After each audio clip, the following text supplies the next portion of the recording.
लठ वाले बयान को सीएम मनोहर लाल ने लिया वापस। कहा जरूरत होने पर की थी आत्मरक्षा की अपील। पहले कहा था हर इलाके से 1000 लठ वाले करेंगे किसानों का इलाज।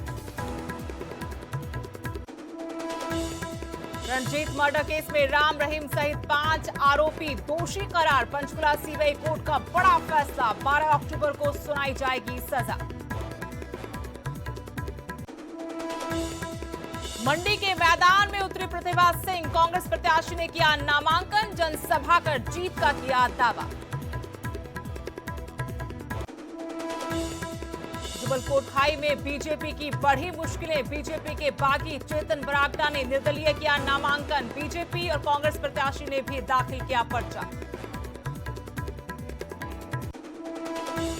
इलाहाबाद से अभय सिंह चौटाला ने फिर भरी हुंकार। नामांकन दाखिल कर जीत का किया दावा। कांग्रेस प्रत्याशी पवन बेनीवाल ने भी किया नामांकन। लखीमपुर कांड पर सुप्रीम कोर्ट ने योगी सरकार को लगाई फटकार। कहा 302 का मामला दर्ज है तो अब तक क्यों नहीं हुई गिरफ्तारी। यूपी सरकार का जवाब। कल 11 बजे तक आशीष मिश्रा पेश ना हुए तो होगी सख्त कार्रवाई। योगी आदित्यनाथ का सीएम चन्नी और बघेल पर निशाना। का अपना प्रदेश संभलता नहीं। लखीमपुर कांड पर सियासत का लगाया आरोप। लखीमपुर की ओर बढ़ रहा सिद्धू का काफिला। पीड़ितों से करेंगे मुलाकात। अकाली दल के प्रतिनिधि मंडल ने भी किया लखीमपुर की तरफ कूच। और जींद में जान पर भारी पड़ी लापरवाही। रेलवे फाटक क्रॉस करते वक्त मालगाड़ी की चपेट में आई गाड़ी। हादसे में एक शख्स की मौत।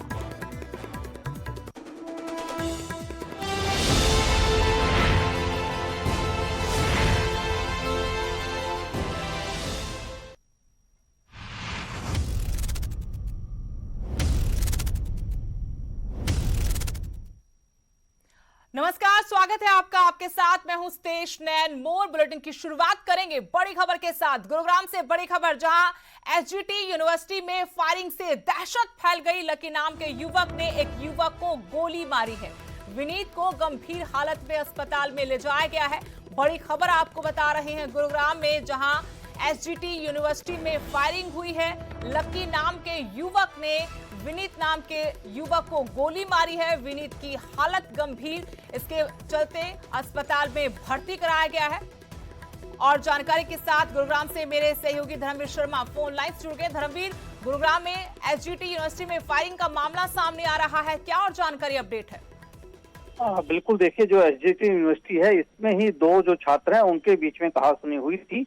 और इस कहासुनी के बाद ही जो लक्की नाम का युवक है उसने विनीत नाम के युवक को गोली मारी है, जिसमें कि विनीत जो है घायल है। उसे फिलहाल एसजीटी यूनिवर्सिटी में ही जो एक तरह से, जो क्योंकि ये मेडिकल कॉलेज है, यहीं पर उन्हें एडमिट करवाया गया है। उनका इलाज चल रहा है। और अभी जो शुरुआती जांच है उसमें ये बात सामने आई है कि लक्की नाम का जो युवक है वो इसलिए नाराज था कि विनीत ने एक छात्रा के साथ बदतमीजी की थी और इसी बात को लेकर के उसकी नाराजगी थी और इसके चलते ही उन दोनों में बहस हुई और उसके बाद इस वारदात को अंजाम दिया गया। फिलहाल गुरुग्राम पुलिस जो है वो मौके पर पहुंची है, जांच कर रही है सभी चीजों की, तथ्यों की, और उसके बाद ही कुछ साफ हो पाएगा कि आखिर ये हथियार आया कैसे और ये यूनिवर्सिटी में इस तरह से हथियार कैसे पहुंचा और क्यों इस पूरी वारदात को अंजाम दिया गया। फिलहाल गुरुग्राम पुलिस मौके पर जरूर मौजूद है, लेकिन अभी तक आधिकारिक तौर पर किसी भी तरह की कोई पुष्टि नहीं की है कि इस वारदात के पीछे वजह क्या रही है और कितनी गोली विनीत को लगी है। जी, शुक्रिया धर्मवीर जानकारी के। तो गुरुग्राम में एसजीटी यूनिवर्सिटी जहां पर फायरिंग हुई है, एक लकी नाम के युवक ने दूसरे युवक जिसका नाम विनीत बताया गया है गोली चलाई है उस पर। विनीत की हालत काफी गंभीर। पुलिस के तमाम आला अधिकारी मौके पर पहुंच चुके, लेकिन अभी बयानबाजी से बच रहे हैं।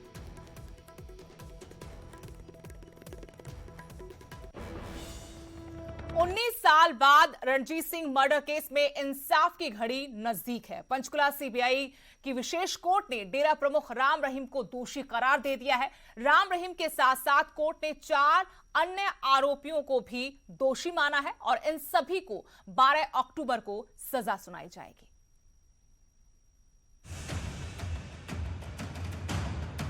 रोहतक की सुनारिया जेल में कैद डेरा प्रमुख राम रहीम के गुनाहों का एक और हिस्सा पूरा हो गया है और वो है Ranjit murder case. Panchkula CBI की विशेष कोर्ट का जब फैसला आया तो इस बलात्कारी बाबा के पैरों तले जमीन खिसक गई। रंजीत मर्डर केस में सीबीआई की विशेष कोर्ट ने राम रहीम को दोषी करार दिया। डेरा प्रमुख के साथ साथ कृष्णलाल, सबदिल, अवतार, जसबीर को भी कोर्ट ने दोषी माना। जबकि इंद्रसेन की मौत हो चुकी है, सभी दोषियों को 12 अक्टूबर को सजा सुनाई जाएगी। ਰਣਜੀਤ ਸਿੰਘ ਮਰਡਰ ਕੇਸ ਦੇ ਵਿੱਚ ਫੈਸਲਾ ਸੁਣਾਇਆ, ਜਿਹਦੇ ਵਿੱਚ ਬਾਬਾ ਗੁਰਮੀਤ ਰਾਮ ਰਹੀਮ ਸਿੰਘ ਔਰ ਉਹਨਾਂ ਦੇ ਨਾਲ ਦੇ 4 ਸਾਥੀਆਂ ਨੂੰ 302 ਆਈਪੀਸੀ ਦੇ ਵਿੱਚ ਗਿਲਟੀ ਹੋਲਡ ਕੀਤਾ ਹੈ ਔਰ ਸਜ਼ਾ ਦਾ ਜੋ ਪਰਨਾਉਂਸਮੈਂਟ ਹੈ ਉਹ 12 ਤਰੀਕ ਨੂੰ ਸੁਣਾਈ ਜਾਏਗੀ। 19 साल बाद इंसाफ की घड़ी नजदीक है, जब 12 अक्टूबर को राम रहीम को उसके कुकर्मों की एक और सजा मिलेगी। अब आपको बताते हैं कि आखिर पूरा मामला क्या है। 10 जुलाई 2002 ये वो तारीख है जब डेरे के मैनेजर रंजीत सिंह का मर्डर हुआ था। राम रहीम को शक था कि रंजीत सिंह ने साध्वी और शोषण की गुमनाम चिट्ठी अपनी बहन से ही लिखवाई थी। जनवरी 2003 में रंजीत सिंह के पिता ने हाईकोर्ट में याचिका दायर कर सीबीआई जांच की मांग की थी। रंजीत सिंह मर्डर केस में 2007 में सीबीआई ने कोर्ट में चालान पेश किया था और तब से लेकर अब तक हर किसी की नजर सीबीआई कोर्ट के फैसले पर टिकी थी। ਰਣਜੀਤ ਸਿੰਘ ਮਰਡਰ ਕੇਸ ਦੇ ਵਿੱਚ ਫੈਸਲਾ ਸੁਣਾਇਆ, ਜਿਹਦੇ ਵਿੱਚ ਬਾਬਾ ਗੁਰਮੀਤ ਰਾਮ ਰਹੀਮ ਸਿੰਘ ਔਰ ਉਹਨਾਂ ਦੇ ਨਾਲ ਦੇ 4 ਸਾਥੀਆਂ ਨੂੰ 302 ਆਈਪੀਸੀ ਦੇ ਵਿੱਚ ਗਿਲਟੀ ਹੋਲਡ ਕੀਤਾ ਹੈ ਔਰ ਸਜ਼ਾ ਦਾ ਜੋ ਪਰਨਾਉਂਸਮੈਂਟ ਹੈ ਉਹ 12 ਤਰੀਕ ਨੂੰ ਸੁਣਾਈ ਜਾਏਗੀ। आपको बता दें, साध्वियों से यौन शोषण मामले में राम रहीम को पहले ही 20 साल की सजा हो चुकी है और फिर पत्रकार रामचंद्र छत्रपति हत्याकांड में वो उम्र कैद की सजा काट रहा है और अब 12 अक्टूबर का इंतजार है, जब रंजीत सिंह मर्डर केस में डेरा प्रमुख को एक और सजा सुनाई जाएगी। राम रहीम के गुनाहों की फेहरिस्त इतनी लंबी है कि उनका जेल से बाहर आना फिलहाल मुमकिन नहीं। पंचकुला से तारा ठाकुर, न्यूज़ 18। इधर पत्रकार रामचंद्र छत्रपति की बेटी श्रेयसी ने सीबीआई कोर्ट के फैसले का स्वागत किया। न्यूज़ 18 से खास बातचीत में श्रेयसी छत्रपति ने कहा कि सत्य की जीत हुई है। मैडम, जिस तरह से आपके फादर के साथ जो भी चीज़ें हुई, आज एक बड़ा फैसला आया है, किस तरह से देखते हैं? मैं सबसे पहले जुडिशरी को धन्यवाद देना चाहूँगी कि उन्होंने आखिरकार फिर से एक बार न्याय का साथ दिया और सत्य की जीत हुई है। और मैं कल्पना कर सकती हूँ और पूरा मुझे अंदाज़ा है कि दिवंगत रंजीत सिंह के परिवार को किस तरह से महसूस हो रहा होगा। 2002 में ही रंजीत सिंह की भी हत्या करवाई गई राम रहीम द्वारा और इतना लंबा समय जो था वो पेन में गुजरा और न्याय के इंतज़ार में उस परिवार ने गुजारा। तो ऐसा ही समय हमारे परिवार ने भी देखा है। तो मुझे पूरा यकीन है कि परिवार काफ़ी इस समय सुकून में होगा। और रंजीत सिंह के पिता स्वर्गीय योगेंद्र जी, जो अब इस दुनिया में नहीं हैं, 2016 में उनका देहांत हो गया। वो इस केस को देख रहे थे और वो चाहते थे कि उनके जीते जी वो राम रहीम के केस में अपने बेटे को जो है न्याय दिलवा पाएँ, लेकिन उनकी डेथ हो गई उस समय। तो वो जहाँ भी होंगे इस समय, उनकी अगर आत्मा कहीं भी है तो वो उनकी आत्मा भी इस समय ज़रूर सुकून में होगी। एक चीज़ है कि 12 जुलाई 2002 को उनकी मौत कर दी गई थी। उसके बाद आपके फादर की भी उन्हीं दिनों जो है वो डेथ हुई थी। काफ़ी ऑब्वियसली आप लोगों को भी संघर्ष करना पड़ा। उनकी फैमिली ने और आपकी फैमिली ने मिलकर, दोनों फैमिलीज़ ने ऑब्वियसली कोर्ट में चक्कर खाए, सुनवाई कहीं नहीं हुई, किसी तरह से कई चीज़ें सामने आई। लेकिन अब वो समय ऑब्वियसली काफ़ी पेनफुल था दोनों परिवारों के लिए, आपके लिए भी। लेकिन कहीं ना कहीं ये बहुत अच्छा एक आज डिसीजन जो है वो देखते हैं। उस समय की अगर हम बात करें तो कितना कुछ याद हो कि कितना डिस्टेंस था जो ये सारी पूरी वारदात हुई थी रामचंद्र छत्रपति और जो रंजीत सिंह का मर्डर? जी, दोनों में काफ़ी लंबा कोई एक गैप नहीं था। दोनों जो हत्याएं, मेरे पिताजी की हत्या और रंजीत सिंह की हत्या लगभग कुछ महीनों के अंतर में हुई। इनफैक्ट उसके बाद भी जो राम रहीम का ये इस तरह के जुर्मों की जो दास्ता है वो चलती रही। लेकिन ये काफ़ी सुकून की बात है कि उनके राम रहीम के सलाखों के पीछे जाने के बाद अब जो परिवार हैं वो काफ़ी खुश हैं न्याय से। और भी लोग अब खबर सत्ता के सेमीफाइनल की। जी हां, मंडी से बड़ी खबर। मंडी के मैदान में उतरी हैं प्रतिभा सिंह। कांग्रेस प्रत्याशी प्रतिभा सिंह ने अपना नामांकन दाखिल कर दिया। प्रतिभा सिंह ने इसी के साथ जीत का दावा भी किया है। मंडी लोकसभा उपचुनाव जहां से कांग्रेस ने प्रतिभा सिंह पर दांव खेला है, उनका नामांकन होने के बाद जीत का दावा किया गया है। चुनाव प्रभारी संजय दत्त, कुलदीप राठौर इस दौरान उनके साथ मौजूद रहे। मुकेश अग्निहोत्री, आशा कुमारी, विक्रमादित्य सिंह भी मौजूद रहे। कांग्रेस की प्रत्याशी प्रतिभा सिंह ने अपना नामांकन पत्र दाखिल कर दिया है। नामांकन पत्र भरने के बाद उन्होंने ऐतिहासिक सेरी मंच पर जनसभा को संबोधित किया। प्रतिभा सिंह ने उम्मीदवार बनाने के लिए पार्टी हाईकमांड और प्रदेश के नेताओं का आभार व्यक्त किया। प्रतिभा सिंह ने कहा कि जो विश्वास पार्टी ने उन पर जताया है वो उस पर खरा उतरने का प्रयास करेंगी और इस सीट को जीतकर कांग्रेस पार्टी की झोली में डालेंगी।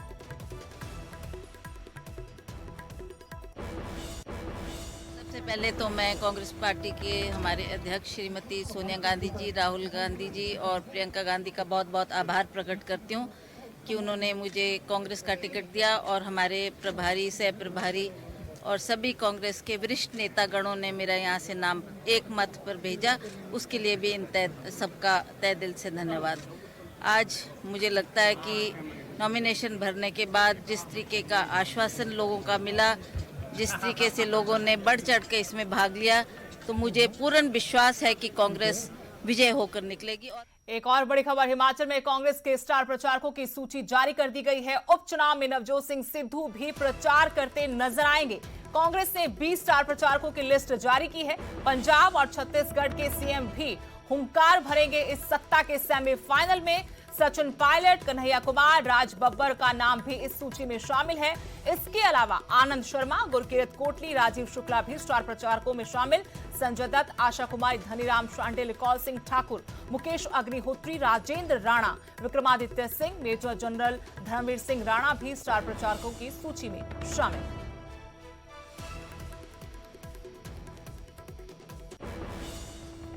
इधर कौल सिंह ठाकुर के बयानों पर आश्रय शर्मा ने तीखा पलटवार किया है। आश्रय शर्मा ने कहा कि सीएम पद का जो सौभाग्य मंडी जिला को आज मिला है वो सालों पहले मिल जाता अगर कौल सिंह ठाकुर ने उस वक्त पंडित सुखराम का साथ दिया होता।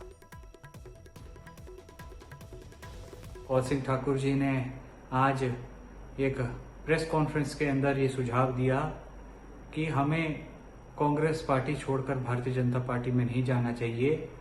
मुझे नहीं पता उनको कैसे इस बात की जानकारी है, क्योंकि ऐसी हमारी कोई मंशा है नहीं, परंतु हो सकता है उनकी नड्डा जी से कोई खास बातचीत रही हो।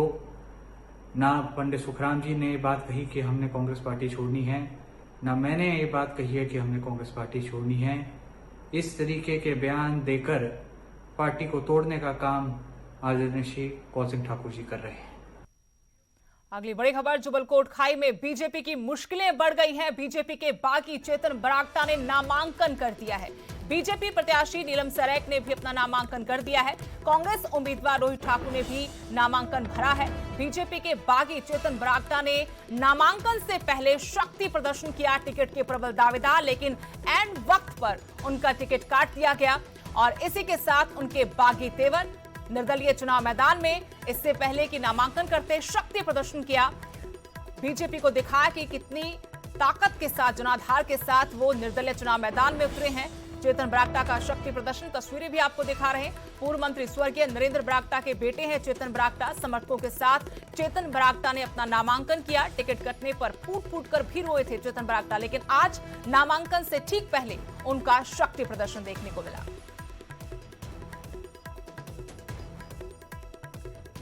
शिमला से मेरे सहयोगी रणबीर सिंह जुड़े हैं और जानकारी अपडेट लेंगे। रणबीर, जिस तरीके से चेतन बरागटा ने बागी तेवर दिखाए हैं, शक्ति प्रदर्शन करके दिखाया है, जुबलकोट खाई विधानसभा सीट पर जो उपचुनाव हो रहा है वहां पर कैसे बीजेपी के लिए समीकरण बदल गए हैं? जी हाँ, देखिए अभी जो है स्थिति ये है कि बीजेपी लगभग पूरी तरह से बैकफुट पर नजर आ रही है। जिस तरह का शक्ति प्रदर्शन आज चेतन बरागटा ने किया है जी। और जिस संख्या में लोग उनके साथ जुटे थे, और उसके मुकाबले ये देखा गया कि नीलम सरेक जो भाजपा की प्रत्याशी हैं उनके जो है उनके साथ जो जन समर्थन था वो बेहद कम नजर आया। और दूसरी तरफ आज ही जो नामांकन कांग्रेस की तरफ से भी हुआ है, रोहित ठाकुर ने जो है नामांकन अपना दाखिल किया है, तो यहाँ कुल मिलाकर अभी भाजपा के लिए मुश्किलें जो है बहुत ज्यादा बढ़ गई है। एक तरफ सेंटीमेंट्स की बात कही जा रही थी कि सेंटीमेंट को जो है एनकैश किया जाएगा, लेकिन यहाँ पर दिवंगत विधायक के बेटे को टिकट नहीं मिला, तो उसके बाद ये स्थिति यहाँ पर देखने को मिल रही है। और जिस तरह से शहरी विकास मंत्री सुरेश भारद्वाज, जिन्हें यहाँ का प्रभारी बनाया है भाजपा ने, उनका विरोध हुआ, उनके विरोध में जो है नारेबाजी हुई है, तो यहाँ पर एक तरह से पूरी तरह से बवाल है। और यहाँ पर ये कोशिशें की जा रही है, ये भी खबर निकल कर आ रही है कि शायद बीजेपी चेतन ब्राक्टा को मनाने की कोशिश करेगी। 13 तारीख को नामांकन वापसी की तारीख है, उस दिन जो है शायद वो नामांकन वापस अपना ले, इस बात को लेकर जो है उन्हें मनाया जा रहा है। लेकिन जिस तरह से समर्थकों का दबाव है और जिस तरह की भाषा शैली उनकी है, उससे लगता नहीं है कि वो अभी मानने वाले हैं। तो यहाँ पर कांग्रेस के लिए जो है एक फायदे वाली स्थिति ये देखी जा रही है कि भाजपा का वोट जो है पूरी तरह से बढ़ जाएगा और कांग्रेस यहाँ पर थोड़ा फायदे में नजर आ रही है फिलहाल। जी शुक्रिया रणबीर, तमाम जानकारी के लिए। काफी आहत भी नजर आए थे जब टिकट कटा था चेतन ब्राक्टा का। काफी उम्मीदें थी कि पिता की मौत के बाद यहां से उन्हें टिकट देकर चुनाव मैदान में उतारा जाएगा, लेकिन जब ये बात नहीं बनी तो फिर आज नामांकन कर दिया आजाद प्रत्याशी के तौर पर और शक्ति प्रदर्शन कर दिखाया कि कितना जनाधार उनके साथ है। उधर कांग्रेस प्रत्याशी रोहित ठाकुर ने भी अपना नामांकन दाखिल कर दिया है और बीजेपी के उम्मीदवार की तरफ से भी नामांकन कर दिया गया है। बड़ी खबर इलाहाबाद उपचुनाव से जुड़ी हुई। इनेलो उम्मीदवार अभय सिंह चौटाला ने अपना नामांकन कर दिया है। अभय चौटाला के इस्तीफे से यह सीट खाली हुई थी जहां उपचुनाव हो रहा है। एक बार फिर इलाहाबाद के मैदान में अभय सिंह चौटाला। और बड़ी खबर आपको बता रहे हैं इलाहाबाद उपचुनाव से जुड़ी हुई कि इनेलो की तरफ से अभय सिंह चौटाला ने अपना नामांकन कर दिया है। अभय सिंह चौटाला ने किसानों के समर्थन में और 3 कृषि कानूनों के विरोध में इस्तीफा दिया था, जिससे ये सीट खाली हुई थी। करीब 8 महीने बाद यहां पर उपचुनाव हो रहा है और इनेलो की तरफ से एक बार फिर चुनाव मैदान में है अभय सिंह चौटाला।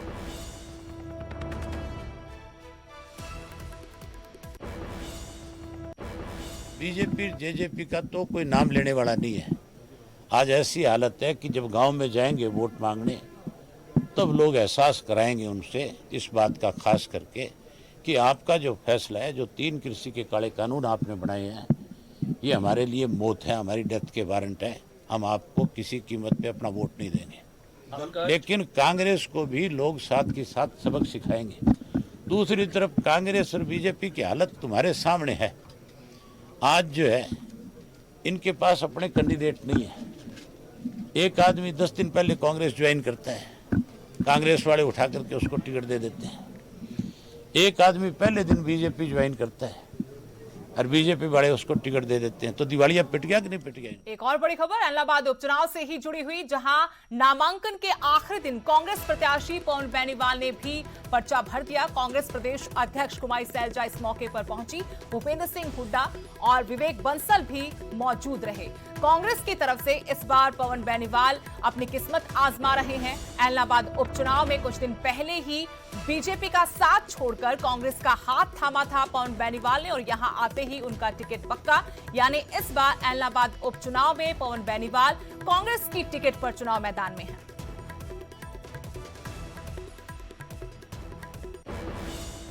और यहां रुकेंगे छोटे से ब्रेक के लिए।